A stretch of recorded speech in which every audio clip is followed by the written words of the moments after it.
on my trip to Japan, I set aside a couple locations that I wanted to go and just take photos of. And these are pretty popular locations. This one is the bamboo forest in Arashiyama in Kyoto.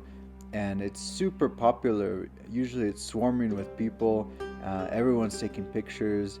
And so it's really actually hard to sort of put a personal touch on any photo you take here because everyone's taken the same photo and they've already seen it basically. So I think that's an okay thing, but I had it in my mind that I just wanted to challenge myself and prove that I could do it, and also to have the photo in my photo library so I could print it and frame it and sell it. The rights are owned by me, so that's kind of a nice thing. I want to keep my voice as low as I can because it's still kind of quiet here, and it's quite early still. So there was a bit of people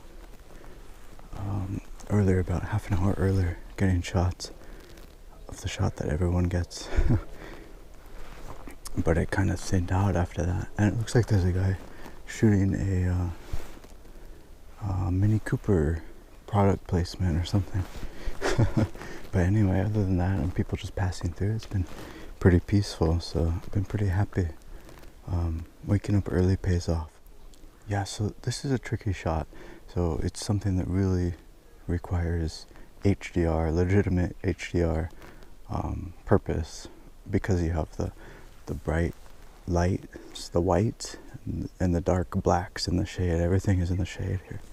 So really need to do bracketing to bring out all of the information there. So that's what I'm doing.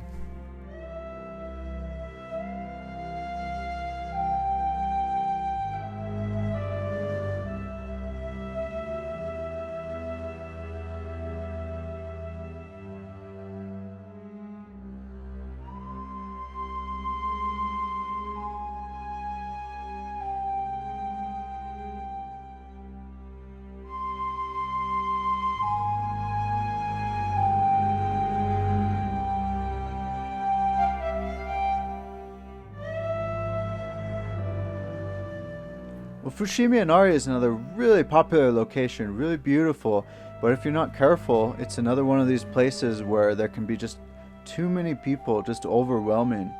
And so I used the same technique. I woke up as early in the morning as I could. I had lodging booked nearby, and I actually just walked over. The reason for that being is that in Japan, the trains and the buses, they don't operate 24/7. They do operate, starting around 5 in the morning or so, but, in some cases you want to beat all those trains. You want to beat all the people who arrive by those convenient methods of transportation. So I just walked over. It's empty, almost empty.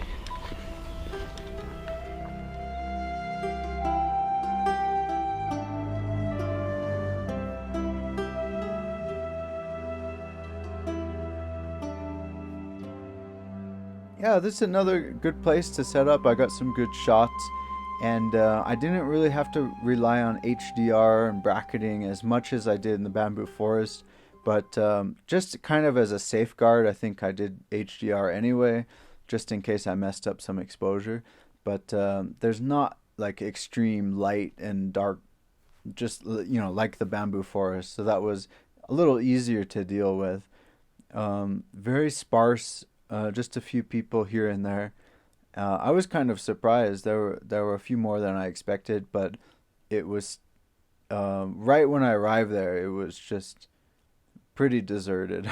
So I was really happy. Never seen it like that before, and I was able to do everything I wanted to do. No people got in the way, and so I feel kind of bad because I feel like I'm kind of propagating the myth of these empty places. You go see the tranquil scene of the torii, the red torii, and you see no one in the shot, and you think, wow, it's very peaceful and beautiful, and it is at that time in the day.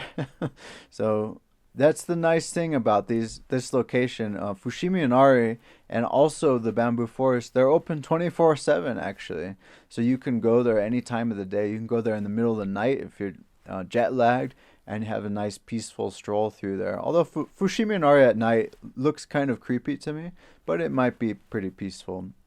But that's a good general tip, I think. When you're researching and you want to get there at a good time, look at the hours. If they're not open 24/7, get at a location as soon as they open, basically, before it starts filling up with people.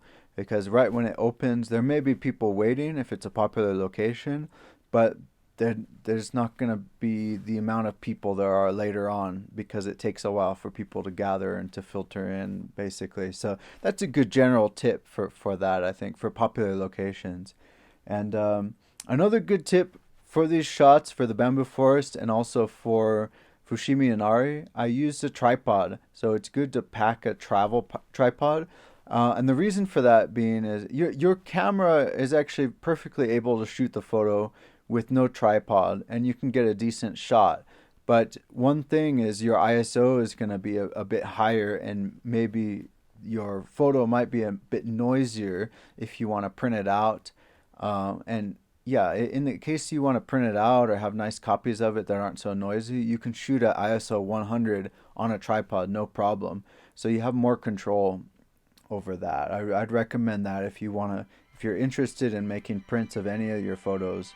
Probably better to set up on a tripod for that. Shoot at ISO 100 for reduced noise.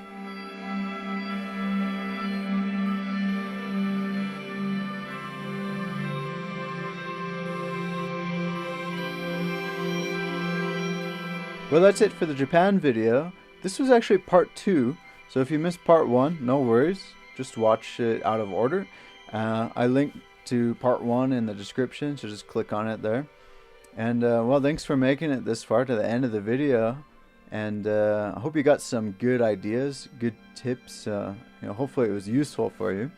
And if you're planning a trip to Japan, well, I'm kind of jealous. I'm not sure when I'm going back again, but it's a really photogenic place, and there's really endless possibilities of things to take photos of. So bring your camera and enjoy your trip. Well, until next time, see ya.